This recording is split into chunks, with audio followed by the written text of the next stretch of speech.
Good afternoon, everybody.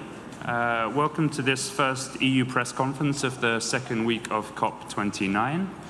I have alongside me for the European Commission, Commissioner for Climate Action, Wopke Hoekstra, and I have for the Presidency of the Council of the European Union, the State Secretary for Energy and Climate of Hungary, Attila Steiner. We will take opening remarks from both, and then we will get into your questions. And I will give the floor first to the Commissioner. Thank you, and ladies and gentlemen, here we are again. Truly happy to be here for what is my second COP as EU Chief Negotiator. And I'm intimately familiar with the fact that at the start of the second week, we have the moment where many of you write that we're very far apart as negotiators. And let's address the elephant in the room right away. Yes, if you look at the geopolitical context, that is of course in the back of everyone's minds during these negotiations, the context is indeed difficult. But then again, when has it ever been easy? I truly believe that despite the grim geopolitical context, we can and should have a good result by the end of this week. Ladies and gentlemen, while the UNEP emissions gap report says we're not yet on track to keep our 1.5 degree target, it is also very clear that technically, at the very least, we can do it. So that means, and that implies, that the challenge we're facing truly is political. And that is a challenge we face here as negotiators. So this week, in this venue, let's tone down the background noise and double down on the negotiations we have in front of us. As for the EU's role, we will continue to lead. We will continue to build bridges to countries from all over the globe, and we will continue to engage. We're a natural bridge builder, it is in our DNA, and we've always come to COPs with high ambition, and that kept us moving forward towards the Paris Agreement goals. And at COP28, we managed to bring everyone together to really reach ambitious results. And I'm here, and the team is here with the same energy and exactly the same ambition. It is clearly a steep climb, but we are truly ready for it. So let me also take this opportunity to call on the COP presidency to start bringing parties together around more concrete texts as early as possible this week. There is a clear and heavy responsibility, as always, on the shoulders of the COP presidency to bring these important but difficult talks to a conclusion. This is truly a conference of parties, and ministers are ready to work. But we do need a presidency to lead and to steer us in the direction of a safe landing ground. Let me briefly turn to the NCQG. We all know it is never easy in politics, and neither is it in international politics, to talk about money. But the cost of action today is, as a matter of fact, much lower than the cost of inaction and later on reacting to climate disasters. So we all have a role to play. As I said, we will continue to lead, to do our fair share and even more than our fair share, as we've always done.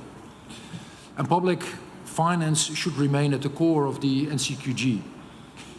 But three critical things need to be clear as well. One is, with affluence comes responsibility. Others have a responsibility to contribute based on their emissions and based on their economic growth. Two, the money needs to go first and foremost to these countries most in need, to the most vulnerable amongst us. And three, the reality is that there will never, ever be enough public money from any source. So what we need to do here in this week is to have more resources on the table. And we're here to design a system that reflects these realities of our world. Economic and emissions realities. Then on Article 6, one way to drive more private sector contributions is through carbon pricing and through carbon markets. And that is why we're also negotiating the completion of the Paris Agreement rules governing international carbon markets. And this is a truly very important work stream, a potentially very impactful work stream this week. Finally, allow me to say a few words on mitigation. It is imperative that we send a strong signal this week for the next round of NDCs. And we must follow on our historic decision in Dubai to truly transition away from fossil fuels. And in that light, the announcements by Brazil, by the UAE itself, and by the UK are very positive and very promising. In the European Union, we're also planning an ambitious NDC in line with the 1.5 goal. We're on the right track in Europe. The EU has reduced its greenhouse gas emissions by over 8% in 2023, which is one of our largest cuts ever. And we need and we will continue to keep the pace. So, ladies and gentlemen, in conclusion, it is the start of a long week of negotiations. And these things, as we all know, are never easy. But we do have a job to do, so let's get it done. Let me pause there and hand over to you, Attila. Thank you very much, Wopke. Dear members of the press, dear ladies and gentlemen, also warm welcome on behalf of the Hungarian EU presidency. I can report to you that many ministers are already here from European Union member states, and we are doing a very close coordination with all of the member states from the EU. And I can also confirm that what Wopke said, that the EU is very committed to take the lead in the negotiations, and the EU believes that an ambitious outcome in Baku is the one that signals that we are all united in the fight against climate change. Following the decision in Dubai, it is our duty to ensure that the domestic and international implementation of the global stocktake is ambitious, credible, and 1.5 degrees Celsius aligned. In this aspect, the message of the European Union is very clear. We need a substantive, ambitious, and robust outcome on mitigation. Mitigation with 3 priorities.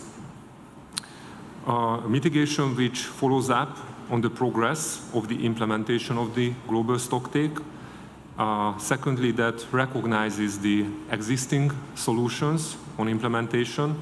And thirdly, which sends ambitious signals on the practical solutions for the upcoming NDCs. And this is a clear priority for us and the outside world. The business sector, the public are also requiring us to send strong signals how the world should proceed on the energy transition, and clearly mitigation is one of the key tools. And we established this process to jointly respond to climate change, having a space to discuss mitigation. Therefore, it is an inherent part of our work. And let me also remind us that the Paris Agreement is also about how to mitigate greenhouse gas emissions and to keep the 1.5 Celsius degree goal. So that's why mitigation is actually the main notion of the Paris Agreement. And on the road to Berlin, COP29 should reconfirm our determination to transition away from fossil fuels and accelerate the energy transition, as all agreed last year. And the transition is possible. The EU's example is also showing that we have a continuously growing economy in the European Union. However, we managed to cut significantly emissions. And this transition is also necessary, and it concerns all the parties around the table and stakeholders around the world. On the NCQG, we need to increase the pace of our work during the second week, and I think ministerial engagement will be essential for the highly political elements of the goal that are basically structure, quantum, and group of contributors in order to reach an ambitious but yet realistic outcome put together by a wide range of contributors in a sense of global solidarity.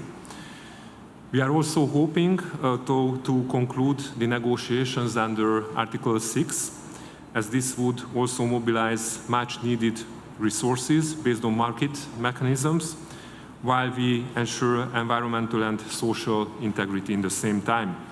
We are also ready to continue making progress on the work on adaptation indicators here in Baku.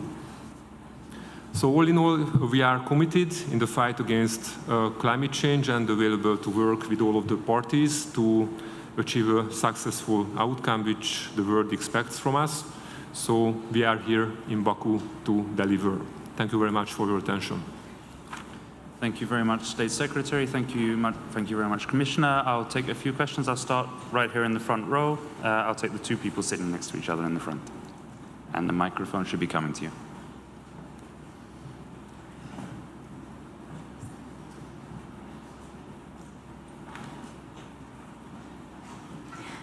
Victoria Seabrook, Sky News. Thanks for this. You talked about background noise and geopolitics being difficult. People here saying that they need a clear steer from the G20, but are EU leaders distracted by what's happening in Ukraine? How difficult is that making things here? Okay. Yeah, if you like. Well, thank you. And clearly, you know, the horrible war the Russians continue to wage in Ukraine is a huge thing all across European capitals. And we will continue to stand with our Ukrainian friends as long as it takes. And yet, the problem we face in terms of climate is not going away. It needs to be addressed in full by the world at large. So as much as it is imperative for Europe to work on safety and security and to help out our Ukrainian friends, at the same time we are here to deliver. And that is exactly the spirit, not only the European Union, but also all the ministers from the European capitals are bringing to this conference. We've just been in the room with them, and there truly is the spirit. We're here to lead, we're here to contribute, we're here to build bridges, we're here to engage with countries from the north, the south, the east, and the west. Okay, thank you, Commissioner. Yeah. Yes, next along the line.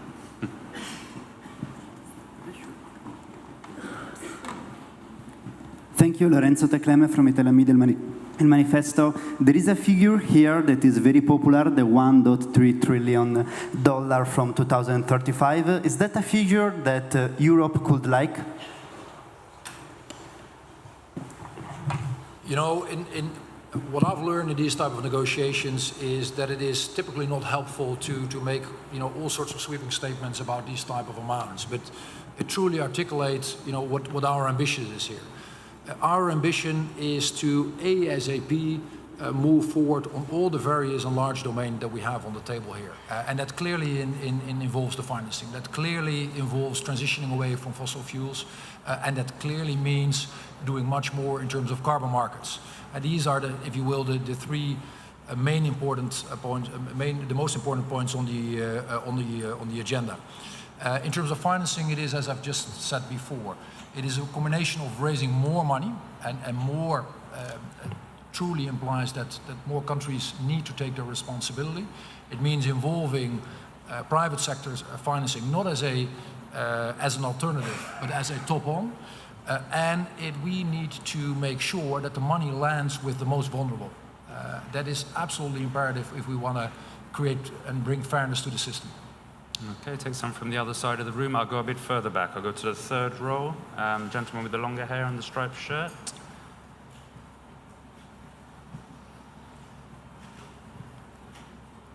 Hi, I'm Josh Gabatis from Carbon Brief. Would the EU be able to accept some kind of decision on finance that recognises voluntary contributions from developing countries? There's been some reporting that said that the G20 have come to some sort of statement which says that which recognises voluntary contributions from developing countries. Would that be sufficient here, or do you need something further than that?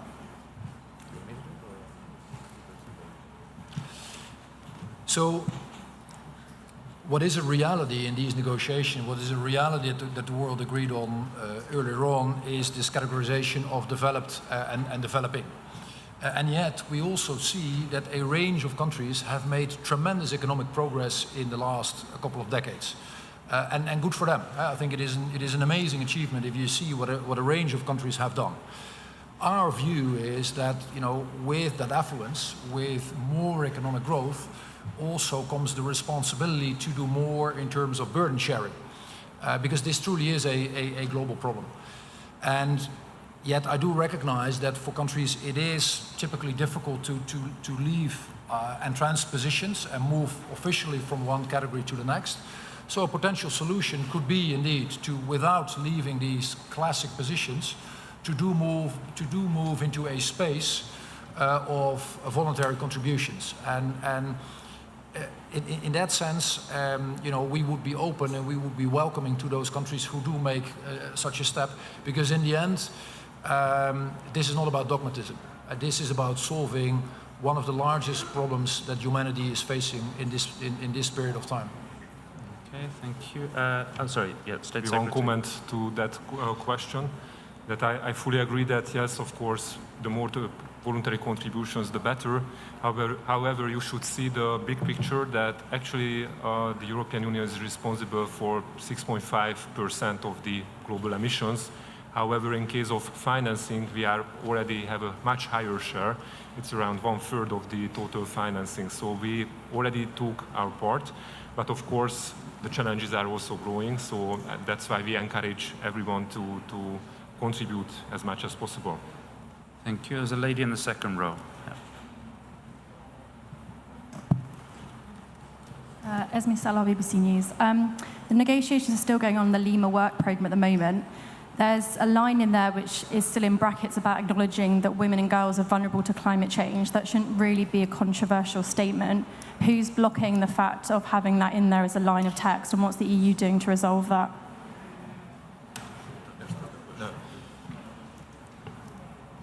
To be honest, the sound is not optimal here.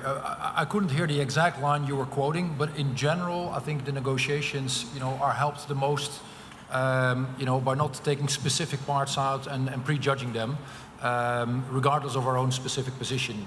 Also, in terms of bridge building, it typically doesn't help to pre-conclude them from this podium.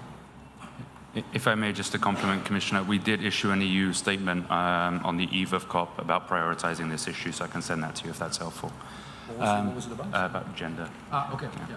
Yeah. By the way, we did address it. That is maybe good to articulate as well. We did specifically address this in our EU coordination meeting, given that it is so important for us as a European Union. Okay. Apologies for not being able to hear you because of the sound. I'll go next to the third row here, right in front of me.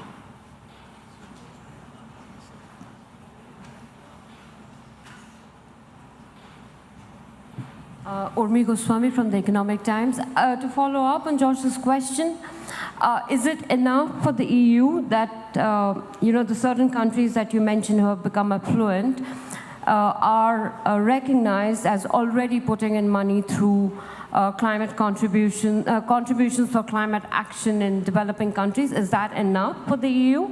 Vis-a-vis the thing about increasing contributor base, is that recognition enough? And second, to the same answer, you said something to the effect of how it should be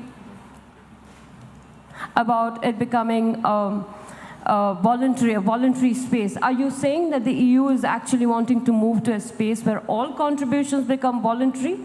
That is, no more obligations. Is that what you're saying? Maybe to the first part of your question. Yes, indeed, we would like to have a larger contributor base. I think there are many contributors already, which are not calculated into the big picture.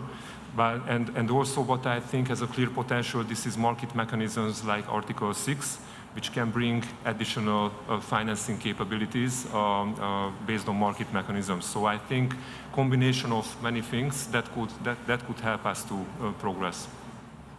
Okay, we have a question on the end of the second row Do you want to here. do the first? Just briefly on your question. So we will continue to stick with our commitments, and we're here to make sure that we continue to lead, and basically that there's a larger group of countries that will continue to do more rather than less. What I meant to say is that in order to bridge this classic categorization of developed and developing, my pattern recognition so far has been that those in the developing category that have accumulated significant affluence, and in some cases actually more than that of many member states in the European Union, still find it difficult to leave that category officially.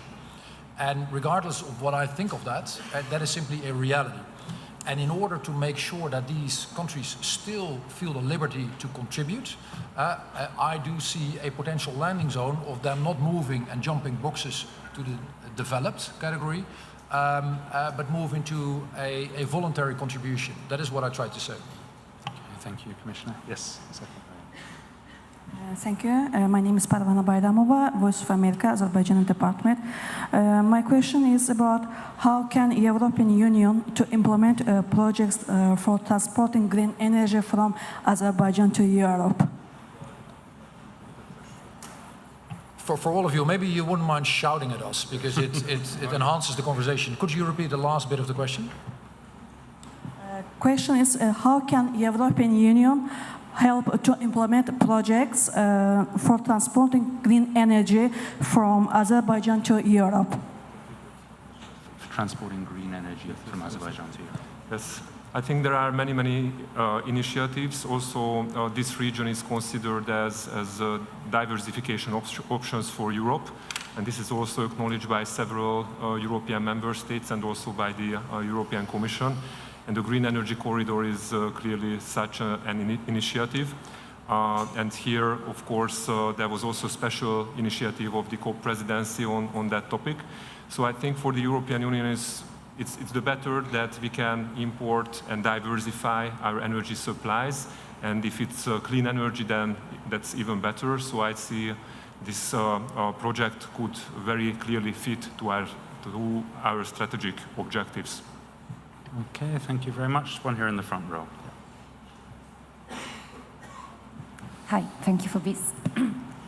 Emanuela Biroglio from Carbon Pulse. I have 3 questions. One is on NDCs and the climate law, which was supposed to come out mid-December or early next year. Why is the Commission not doing anything right now on NDC? Why is it delaying the process? Because it doesn't seem like the EU is no longer a first mover. The second question is about CBAM. Is it making negotiations more difficult with developing countries in particular? And my third question is on voluntary carbon markets. In the text that just dropped, there is a possibility to have them contributing to climate finance. What would it mean, and who is baking it, who's not? Thanks. So first on the NDCs, and clearly we have the desire and the ability to lead in that field as well. And you know that there are crystal clear ambitions also in my mission letter for the next Commission. However, there is also the election cycle and the cycle of the new Commission getting into place that we have to deal with. That is a reality, by the way, that all geographies face, and that on the one hand brings renewal, but also gives always a bit of a time delay. But I trust that we will come up with something that is very meaningful and ambition ASAP. Secondly, on CBAM, my experience is that when you have a conversation with countries from across the globe, there is actually significant understanding that this tool is exactly there for the right reasons. It is a tool to prevent carbon leakage. That is the very nature of it. And what I always tell people is that the best CBAM is one that doesn't make any money.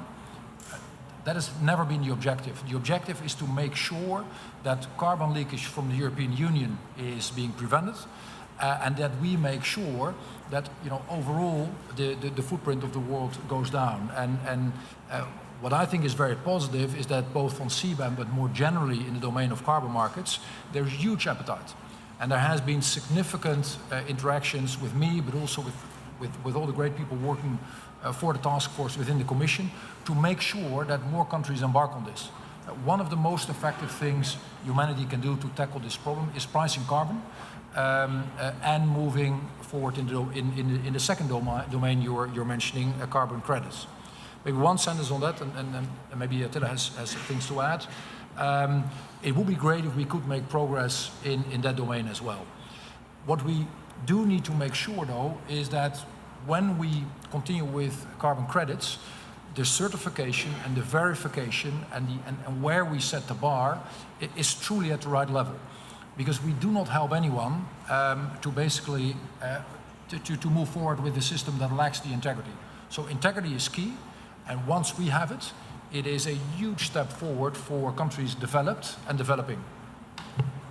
Maybe to add to this last point, I think a market works well if it works on a transparent basis and accountability is there and no double counting is there. So there's very clear rules, and then it will be able to mobilize very substantial market funds, which can be then achieve significant investments and reducing greenhouse gas emissions. Actually, in Europe, that works quite well with the ETS system, and we have also in several member states voluntary carbon markets additionally. So I think these are excellent tools to mobilize not only public funds but also market players' funds. Okay, I think we have time for one more. I'll take the gentleman who's standing on the side, holding the camera. BBC News Azerbaijan Service, Fard Hasanov. And my first question is about what are your hopes about signing the final agreement on the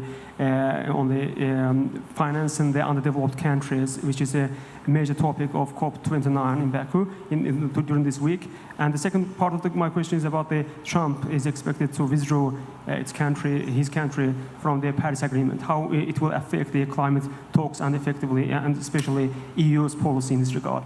Thank you so much. Thank you. So in terms of our hopes and the financing, as I said before, it is imperative that the world raises more money, particularly for the most vulnerable. Those are countries who bear very little, if any, responsibility in heating up of our planet and are typically the ones most in harm's way.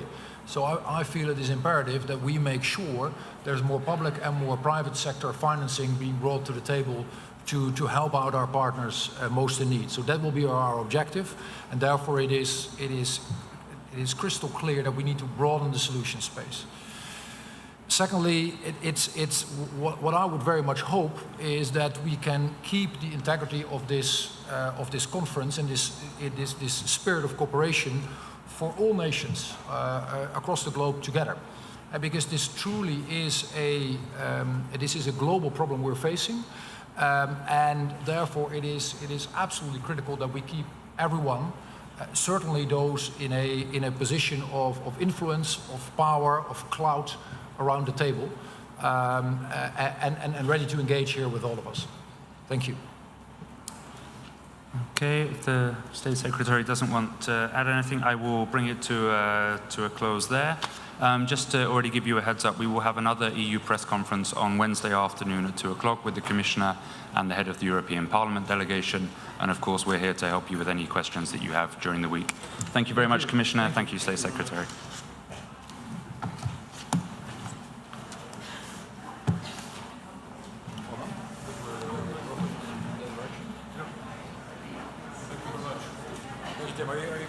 Yes.